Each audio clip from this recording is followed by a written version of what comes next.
Salut zusammen und herzlich willkommen zu einer weiteren Folge von Swissinfo doof aus Switzerland. Ich freue mich sehr, sind ihr mit dabei.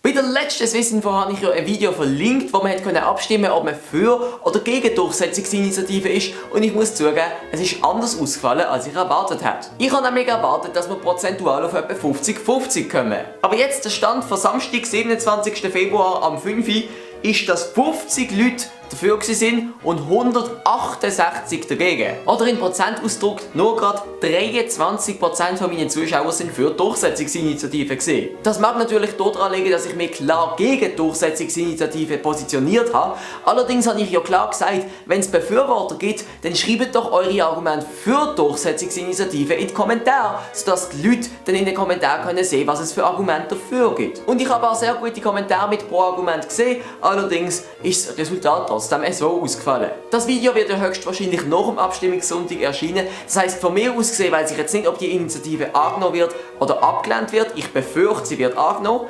Allerdings wird sich das erst am Sonntag zeigen und für euch ist es ja jetzt wahrscheinlich sowieso etwa Montag. Aber was ich jetzt etwas ganz Wichtiges finde, egal ob es jetzt irgendwie bei der Durchsetzungsinitiative, beim Gotthard, bei irgendeiner Abstimmung ist, Politiker erklären jede Abstimmung zur Existenzfrage. Und ich meine, selbst wenn jetzt die Durchsetzungsinitiative angenommen wird, selbst wenn eine zweite Röhre gebaut wird im Gotthard, wir würden doch nicht irgendwie unsere Existenz verlieren, und gleichzeitig basiert unsere Existenz auch nicht darauf, dass die Initiativen nicht durchkommen. Ich check nicht, warum gewisse Politiker das Zeug immer noch wichtiger darzustellen versuchen, als es ohnehin schon eigentlich ist. Was jetzt aber interessant ist, wenn wir schon gerade von der Durchsetzungsinitiative reden, ist, dass der Bendrit ein Video gegen die Durchsetzungsinitiative gemacht hat. Naja, das Video geht nicht nur gegen die Durchsetzungsinitiative, der Bendrit macht sich damit auch ein bisschen über den Erich Hess lustig, ein SVP-Jungpolitiker, der im Nationalrat ist und sich deutlich für die Durchsetzungsinitiative ausgesprochen hat. Der kritische Punkt ist einfach, dass der Bendrit dem Herrn Hess unterstellt hat, dass er ein Nazi ist, was meiner Meinung nach nicht zutrifft. Der Bendrit ist aber nicht gerade jemand, der dafür bekannt ist, ein Blatt vors Mund zu nehmen.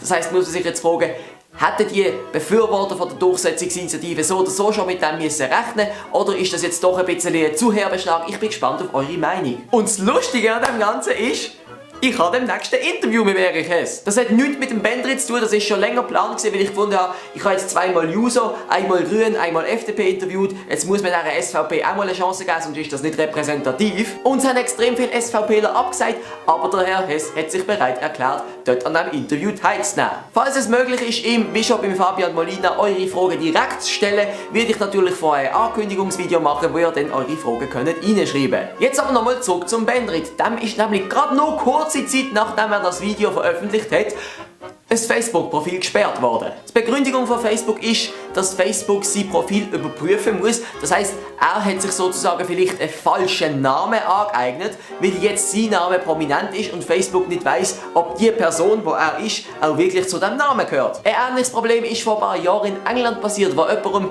der wirklich Harry Potter heisst, ein Facebook-Profil auch aus dem Grund gelöscht worden ist, dass er ja an sich nicht der Harry Potter ist. Allerdings besteht hier natürlich noch der Verdacht, dass die Kontosperrung irgendwie mit seinem Video über der Erich Hess und Durchsetzungsinitiative zusammenhängt.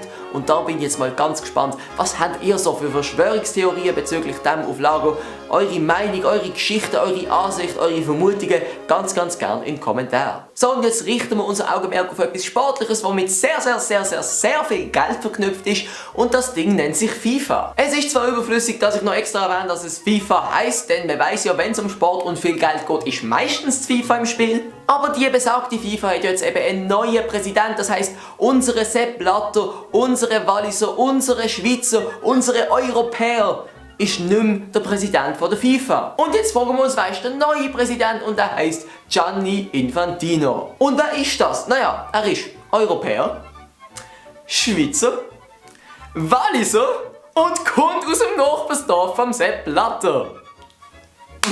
Und als ich das gehört habe, ich so lachen. Ich habe gedacht, Nicht euren Ernst. Ich meine, wenn jeder Präsident immer ein Dorf weiter ist, dann weisst du ganz genau, wer der Nächste wird. Der Sepp Blatter, sein quasi Nachbar, hat dann aber auch gesagt, dass der Gianni Infantino ein super Präsident wird und hat ihn wirklich sehr hoch gelobt. Was mir aber wichtig wäre, dass der Gianni Infantino das Image von der FIFA wieder ein bisschen aufpoliert, die FIFA wieder ein bisschen besser führt oder einfach eine bessere Führungsstrategie als der Sepp Blatter verfolgt. Also sprich eine sehr schlechte, sie wäre immer noch besser, aber ihr wisst, was ich meine. Lustig ist, dass es vor dem FIFA-Gebäude verschiedene Demonstranten gegeben hat. So hat jemand zum Beispiel gefunden, Make FIFA Great Again, Vote Trump. Was meint ihr zu dem Sepp Blatter 2.0, wie man es bezüglich dem Heimatort fast schon sagen könnt? Eure Meinung ganz gerne in den Kommentaren. So, und jetzt habe ich noch eine kleine Kombination aus gut und lustig für euch. In einem WC von einem SBB-Waggon hat eine 100-Franken-Note gefunden, zusammen mit einem kleinen Zettel. Auf dem Zettel ist auf Englisch gestanden, hallo, wenn du das Geld brauchst, dann nimm es bitte und teils mit den Menschen, die du liebst, denn nichts ist wertvoller als das Leben. Und jetzt ist die Frage natürlich, wer macht so etwas und warum? Das Ganze nennt sich Schmetterlingseffekt und der besagt, dass wenn am einen Ende der Welt ein Schmetterling mit den Flügeln schlägt, das auf der anderen Seite durch Kettenreaktion einen Wirbelsturm auslösen kann. Das Ganze mit Geld zu machen, ist eine Idee von einem Amerikaner, bei dem 2011 eine unheilbar tödliche Krankheit diagnostiziert worden ist. Er hat darum gedacht, jetzt wieder die letzten Jahre von seinem Leben damit verbringen, etwas Gutes zu machen, hat testweise 2 Mädchen in einem Restaurant jeweils $50 gegeben und hat dann tatsächlich ein paar Monate später eine Mail von einem glücklichen Dorf in Afrika bekommen, wo irgendwie dann an das Geld angelangt ist. Das Ganze ist damals extrem durch die Medien gegangen und verleitet jetzt natürlich die Leute dazu, auch solche gute Taten zu machen, um zu schauen, ob später irgendetwas auf einem zurückkommt. Ich finde das Ganze ziemlich cool, aber stellt euch mal vor, ihr findet 100 Franken auf dem WC bei der SBB. Würdet ihr es nehmen oder würdet ihr es lassen, weil ihr momentan kein Geld braucht? Bei mir persönlich kommt es dann vermutlich darauf an, ob es im WC noch WC-Papier hat oder nicht.